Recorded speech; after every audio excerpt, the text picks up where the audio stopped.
नमस्कार दोस्तों, आप सभी का स्वागत है मेरे शिव भक्ति चैनल में। आज मैं आपके लिए कहानी लेकर के आई हूँ शिव जी की 5 बेटियाँ। शिवपुरी गांव में दीनानाथ नाम का एक पंडित अपनी पत्नी शकुंतला और 5 बेटियों के साथ रहता था। दीनानाथ गांव के ही मंदिर में पुजारी था। मंदिर की देखभाल और उसका रखरखाव सब दीनानाथ और उसका परिवार ही करता था। पुजारी होने के साथ साथ दीनानाथ अपने खेतों में खेतीबाड़ी का काम भी किया करता था। दीनानाथ और उसकी 5 बेटियां शिव जी की बहुत बड़ी भक्त थीं। जैसे जैसे 5 जवान हो रही थीं, दीनानाथ की चिंता भी बढ़ती जा रही थी। क्या हुआ जी, आप इतने परेशान क्यों दिखाई दे रहे हो? मेरी परेशानियों का कारण तो तुम जानती ही हो शकुंतला। जिस बाप के घर में 5-5 जवान बेटियां हों, भला उसे सुख की नींद कैसे आ सकती है? जिस बाप के पास एक बेटी की शादी करने तक की जमा पूंजी ना हो, उस पर भला वो 5-5 बेटियों की शादी भला वो कैसे करेगा? आप चिंता क्यों करते हो जी? आप ही तो कहते हो कि अपनी ये 5 बेटियां शिव जी की बेटियां हैं, तो फिर आप इनकी चिंता भी शिव जी पर छोड़ दो और उन पर आप अपना विश्वास बनाए रखो।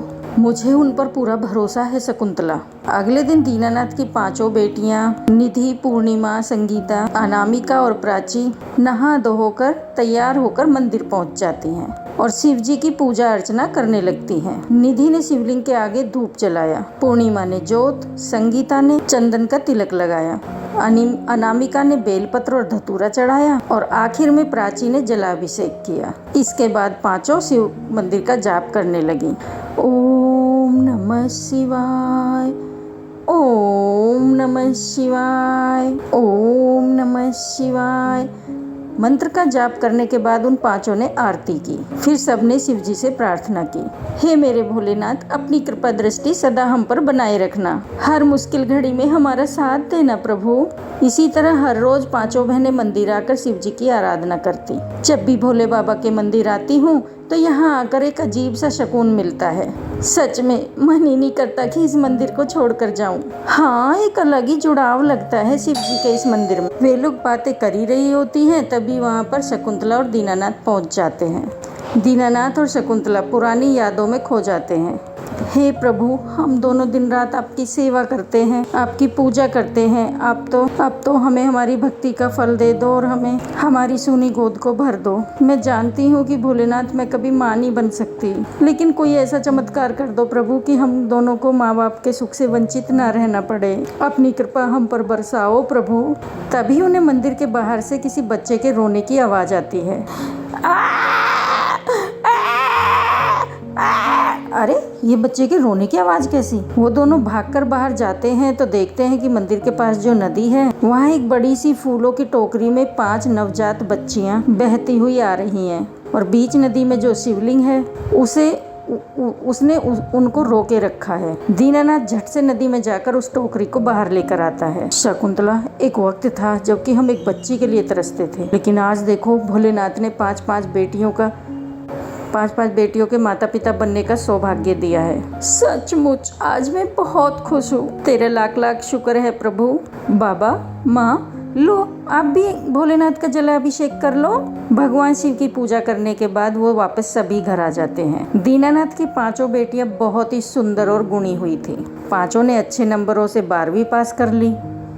अब वो घर के कामों में तो अपनी माँ का हाथ बटाती थीं, साथ ही खेत में जाकर अपने पिता की मदद भी किया करती थीं। बाबा, हर बार की तरह अपने खेतों में इस बार भी अच्छी खासी फसल होगी क्यों ना भला। मेरी बेटियों ने इतनी मेहनत जो की है, और तुम सबके हाथों में तो जादू है। जब से तुमने मेरे साथ खेतों में काम करना शुरू किया है, जब से खेत में फसल अच्छी खासी हो जाती है। जिससे सरपंच के दोनों लड़के अजय और विजय उनसे बहुत चिढ़ते थे। सरपंच अक्सर अपने नालायक बेटों को हमेशा खड़ी खोटी सुनाया करता था।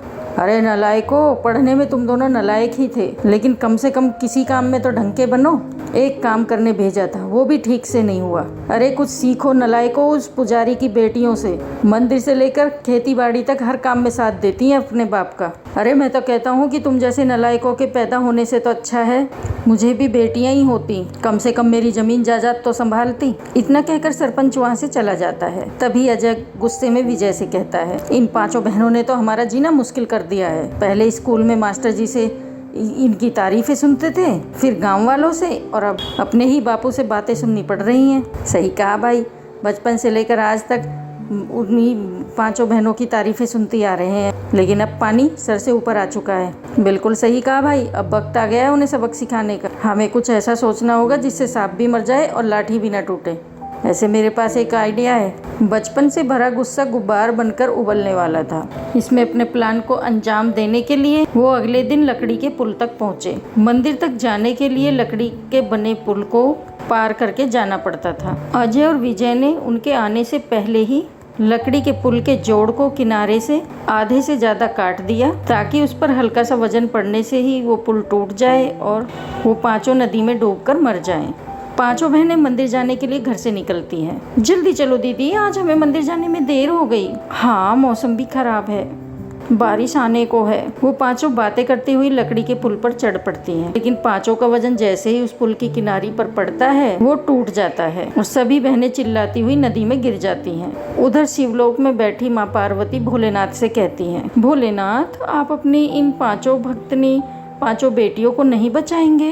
देवी, मैं अवश्य उनकी रक्षा करूंगा। जिन्हें मैंने नवजात अवस्था में नहीं डूबने दिया, तो भला अब कैसे डूबने दे सकता हूँ? उनकी चीख पुकार सुनकर सभी गांव वाले भी वहां पहुंच गए और तभी भोलेनाथ भी वहां प्रकट हो गए और उस बहती हुई नदी के पानी को काफी कम कर देते हैं, जिससे वो सब डूबने से बच जाती हैं। अपने महादेव को सामने पाकर वो सब ओम नमः शिवाय, ओम नमः शिवाय कहने लगती हैं।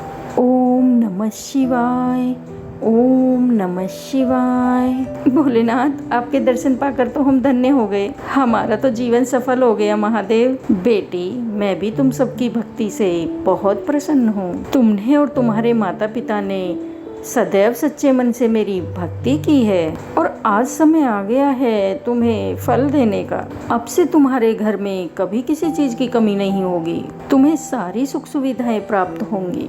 इसके बाद वो 5 अपने माता पिता के साथ घर पहुंचती हैं, तो उनका घर एक बड़े से घर में बदल गया होता है और उसमें सुख सुविधा की हर चीज मौजूद होती है। उधर अजय और विजय को सभी गांव वाले मिलकर पुलिस के हवाले कर देते हैं। अब सभी गांव वाले भी उन 5 बेटियों को शिव जी की 5 बेटियों के नाम से पुकारने लगे। दोस्तों, अगर कहानी अच्छी लगी है तो कमेंट करके ज़रूर बताना और कमेंट बॉक्स में हर हर महादेव ज़रूर लिखना। भोले बाबा के लिए एक प्यारा सा लाइक ज़रूर करना। धन्यवाद। राधे राधे, जय श्री कृष्णा, हर हर महादेव।